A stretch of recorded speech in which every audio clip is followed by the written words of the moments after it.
नमस्कार, मी प्रदीप नळणकर. आपण पाहत आहात इंद्रधनुष्य.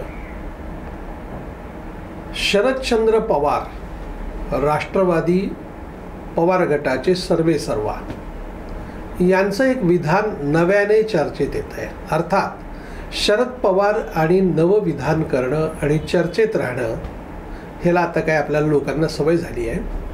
निवडणुका आल्या की पवार साहेबांना भरतं येतं. जुन्या आठवणींना ते उजाळा देतात, त्याला नवे संदर्भ जोडून ते लोकांना सांगतात. त्यांचं विधान असं आहे, 1999 साली राष्ट्रवादीची संख्या आमदारांची जास्त असतानाही मी मुख्यमंत्रीपद आमच्याकडे घेतलं नाही. कारण त्यावेळेला विलासराव देशमुखांचं नेतृत्व पुढे येत होतं. त्यांना संधी द्यायची असं मी ठरवलं आणि प्रामुख्याने छगन भुजबळ ह्यांचं पुढे काय होणार आहे, ते कसे वागणार आहेत हे मला माहिती होतं आणि म्हणून त्यांना मुख्यमंत्रीपद न देता मी ओबीसीचा नेता म्हणून त्यांना उपमुख्यमंत्रीपद दिलं. आता बघा, हे विधान कसं आहे. वरकरणी लोकांना वाटेल का किती धूर्त माणूस हो. पुढे ते जेलमध्ये गेले छगन भुजबळ, म्हणजे हे सगळं शरद पवारांना माहिती होतं आणि त्यामुळे ते मुख्यमंत्रीपद त्यांनी त्यांच्याकडे दिलं नाही. पण हे सरळ सरळ दुळफेक करणं आहे. याचं कारण भुजबळ हे ओबीसीचा चेहरा आणि काहीही जरी मुलामा जरी लावला तर शरद पवारांचा जातीयवादी चेहरा हा प्रारंभापासून आहे तसाच आहे. ते स्नो पावडर सगळं मलमपट्टी मेकअप करतात आपल्या चेहऱ्याला, पण लोकांना कळतो ना चेहरा. तुम्ही मेकअप जरी केलं, प्रत्यक्ष तो मेकअप काढल्यानंतर तुम्ही कसे आहात हे माहिती असतं लोकांना. अगदी प्रारंभापासून पहिल्या दिवसापासून राजकारणात ओठात एक आणि पोटात एक घेऊन राजकारण करणारे म्हणजे शरद पवार.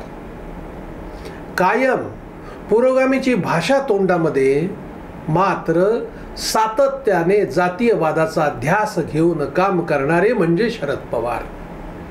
जातीसाठी माती खायची तयारी ठेवणारे म्हणजे शरद पवार. अशी शरद पवारांची व्याख्या लोकांना पाठ आहे. आणि जे पोटात असताना कधी कधी ओठात येतं आणि त्यामुळे हा संदर्भ त्यांनी सांगितला आहे. किती उदाहरणं द्यायची. आता मनोज जरांगेचं जे काही चालू आहे ते काही मनोज जरांगे स्वतः करतायत का? आता हे सगळ्यांना माहीत आहे याच्या मागचा बोलविता धणी कोण आहे. सगळं शरद पवारांच्या खेळी आहेत. काय, मला एखादी गोष्ट जर मिळाली नाही तर मी पुढच्यालाही ती सुखाने खाऊ देणार नाही, असा मंत्र हा शरद पवारांचा आहे. कारण महाराष्ट्राचा विकास, महाराष्ट्र प्रगत व्हायला पाहिजे, शेतकरी प्रगत व्हायला पाहिजे. फक्त तोंडात भाषा. शेतकरी प्रगत व्हायला पाहिजे, तुम्ही शेतकऱ्यासाठी केलंय काय ते सांगा ना. आप्पासाहेब पवारांचं कर्तृत्व स्वतःच्या नावावर घेऊन तुम्ही जर सांगायला लागले, आप्पासाहेब पवारांनी केलं 100%, आणि त्यांनी केलं त्याच्यामुळे तुमचं जे काही राजकारण टिकून आहे, तुमची जी काही प्रतिमा आहे. काय आहे की शेतीच्या विषयामध्ये तुम्ही किती गोष्टी केल्यात. तुम्ही फक्त बड्या शेतकऱ्यांचेच नेते, त्यांचाच विचार करणारे. छोट्या शेतकऱ्यांच्याबद्दल काय केलं?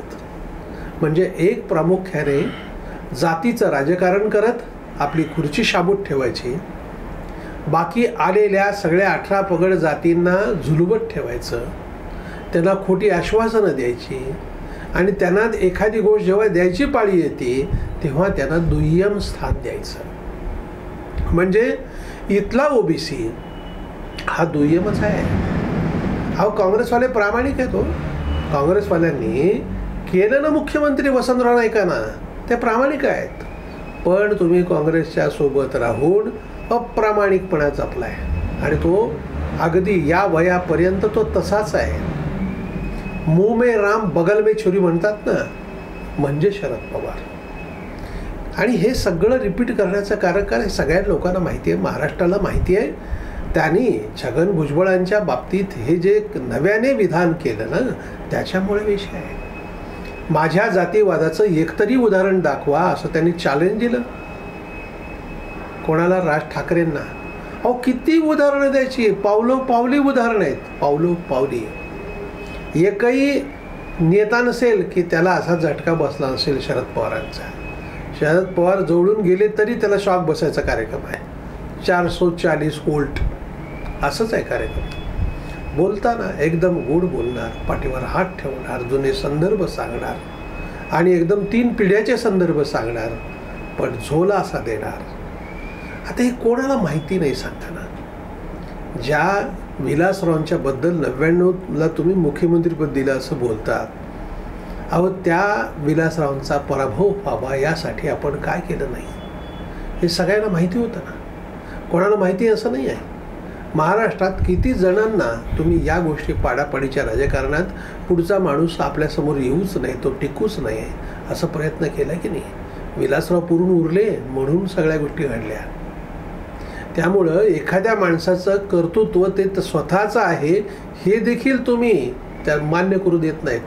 कोणाचं काही झालं की मी केलं, मी त्याला अमुक केलं, हा जो मी आहे ना आता तो लोकांना कळला आहे. सोय असेल, एखाद्या गोष्टीचं श्रेय घ्यायचं असेल तेव्हा तुम्ही लगेच तिकडेच हजर असता आणि जेव्हा त्याची झळा बसायची वेळ येते तेव्हा मात्र तुम्ही हात झटकून बाजूला होता.